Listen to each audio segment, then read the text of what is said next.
Yo, what's up? Today we keep going with reading with James show, episode 58. I know you guys probably were asking, or probably you won't, like, why you heck, like, where this glasses? Why the light is so dim? This is the orange glasses I wear to filter out the blue light, so I can go to sleep easier. And I just have low lights today. We just keep going with Eric Schroeder's book from last time. I'm just gonna play the audio. Same deal, guys. I'm reading about it, but I'm just gonna play the audio so I can basically just like can hear it, right? Let me grab the earplug very quick. Where's the earphone? Here you go, guys. Earplug very quick. Reading every day, like reading 10 minutes, guys. This is important. So, let's keep going with this book. Again, this is a Anne Rice book. Right.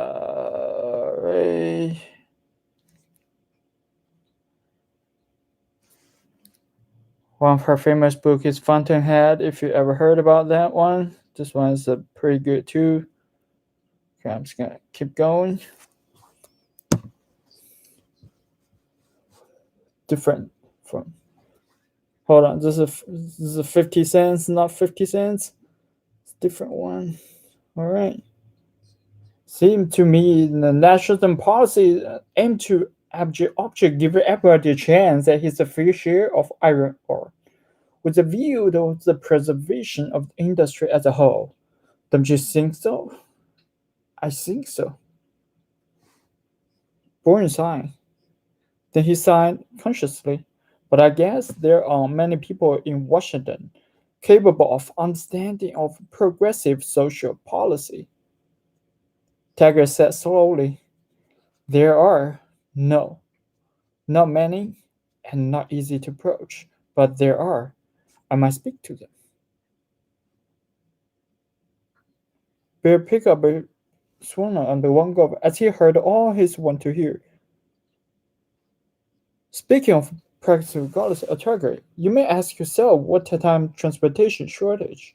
When so many railroads are going bankrupt and large areas are left without the rail service, whether it's a public interest or tolerance of wisdom for the service of the destruction, dog eat dog competition of newcoming in territory where the established company have a historical privacy priority. "We now," said Boyer pleasantly, "that seems to be an interesting question to consider. I might discuss it with a few friends in National Alliance Railroad friendships," said Taggart in the tone of idle abstraction. "A more valuable thing, gold?" Unexpectedly, he turned to Larkin. "Don't you think so, Paul?"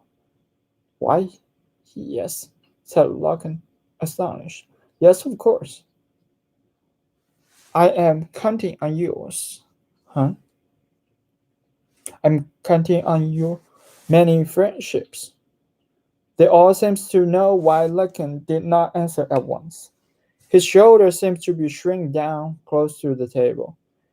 "If everyone could pull a common purpose, then nobody would have to hurt," he cried suddenly, in a tone of conqueror's despair. He saw Tiger watch him too and added, pleading, "I wish you couldn't have to eat anybody." "That is the antisocial attitude," drawled Tiger. "People who are free to sacrifice somebody have no business talking about a common purpose." "But as I'm a student of history, said Lawrence, I recognize historical necessity." "Good," said Taggart. "I can't be expected to buck the trend of the whole world, can I?" Barkin seemed to plead, but the plea was not addressed to anyone. "Can I?"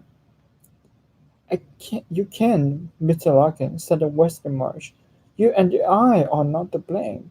If we Lincoln jerked his head away. It was Monsieur Charlotte. He could not bear a look at March. Did you have a good time in Mexico?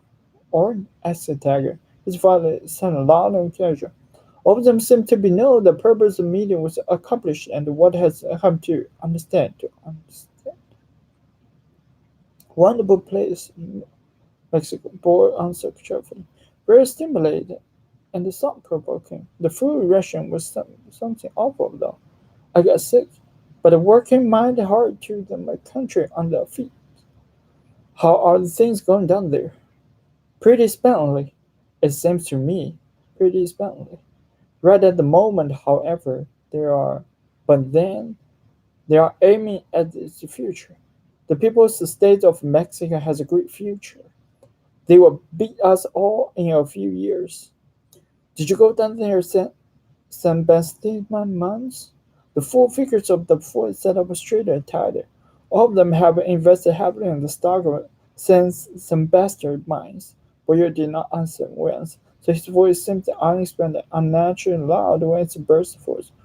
Oh, sure, certainly. That's one to I see most. And what? How are things going? Great, great. They must have the biggest deposit of copper on Earth, down inside the mountain. Didn't seem to be busy. Never saw a busy playtime in my life. What are busy doing? Well, this kind of superintendents they have done there. I couldn't understand half of what they're talking about, but it's certainly busy. And trouble thing and trouble? Not that circumstance. It's private property. That piece over left in Mexico. That doesn't seem to be making differences. Or Tech asked consciously. What about those rumors about the plan to nationalize the Sebastian's mines? Slander, said Boyer angrily. Plain, viciously slander. I know for certain. I have the dinner with the Minister of Culture and the lunch with all the rest of the board. There ought to be a law against the irresponsible gossip, said Tucker solemnly. Let's have another drink. He waved irritably at the waiter. There was a small bar at the dark corner of the room, where the old wizard bartender stayed for a long stretch of the time without moving. When combing her pound, he moved contemptuously and slowly. His job was to serve into a man to relaxation and pleasure, but his measure was that all embittered cracker and some ministry disaster. The four men sat in silence until the waiter returned to their drinks. The glasses he placed on the table was four spots and a faint blue glinter in the semi-darkness, like four Jimmy Jacks of glass. Taggart reached his glasses and smiled somewhat. Let's drink to the sacrifice, to the historical necessity, he said. Look at the Locken. There's a moment of applause. In the lighter room, it would have been context of two men holding each other's eyes. Here they were merely each other's sockets. Then Locken picked up the glasses. It's my party, boys, Taggart they drank. Nobody found anything else to say. The boy spoke up with a different touch. St. Jim, I meant to ask you, what the hell to matter your train service down St. Baptist Lane? Why? What do you mean? What is the matter with it? Well, I don't know. They run just one passenger train a day. Is one train? It's pretty serious to me. What a train! You must have insured those coaches for your grandfather, and he must have milked them pretty hard. Where else did you get the wood burn locomotive? Wood burn? That's what I said. Wood burn. And I saw one before, except the photography. What means did you drag it out? I don't act if you don't know it. Just tell me what's a gag. Yes, of course I know it, said Taggart hastily. It was just that.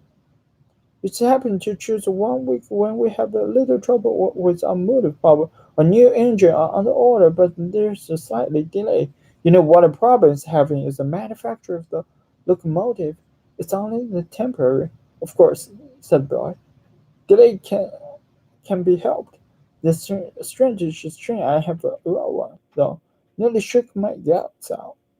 Within a few minutes, they noticed the tech had become silent. He seemed preoccupied with problem in his home. When he rose abruptly, without apology, he rose, accepted as a command, like a mother, smiled to Stenius. It was a pleasure, Jim, a pleasure. It's a great project outborn over a drink with friends. Social reforms are slow, said Taggart coldly. It is advisable to be patient and cautious. For the first time, he turned into Wesley much. What I like about you much is that you don't talk too much. Wesley much was weirdness watching the man. There's still resonant sunlight in the sky when Tanker and Berger emerged together in the street below. The transaction faintly shocked to the enclosed ballroom led to the expected midnight darkness. Tall buildings stand out against the sky, sharp the street the risen sword. In the distance beyond it, there hung the calendar. Fumble butting against the Charling Street. Had not time to go back to the office tonight, but he had to go back. He had to see his sister. A difficult undertaking ahead of us, Jim, Boyer was saying. A difficult undertaking, with so many danger of complication and so much at stake. It all depends. James Taggart answered slowly. On knowing the people who make it possible. That's what has to be known. Who make it possible? Daphne Tucker was 9 years old when she decided she would run the Tiger Transcontinental Railroad someday. She said to herself when she stand alone between rows. Look at the two straight lines to the steel went off the distance and met to a single point. What she felt was an arrogant pleasure at the way the track cut through the wood. It did not belong to the midst of ancient trees, small green branch of that humdrum, the green brushes, the lonely spirit of the white flower. But it was the two still light was brilliant in the sun, and the black tide was like the running of the ladder which she had to climb. It was not a sudden decision, but only final seal of wood upon something he had known long before ago. Okay, guys, there's a plenty of things. I'm just gonna stop over here and keep tomorrow, and I see you guys tomorrow. Peace.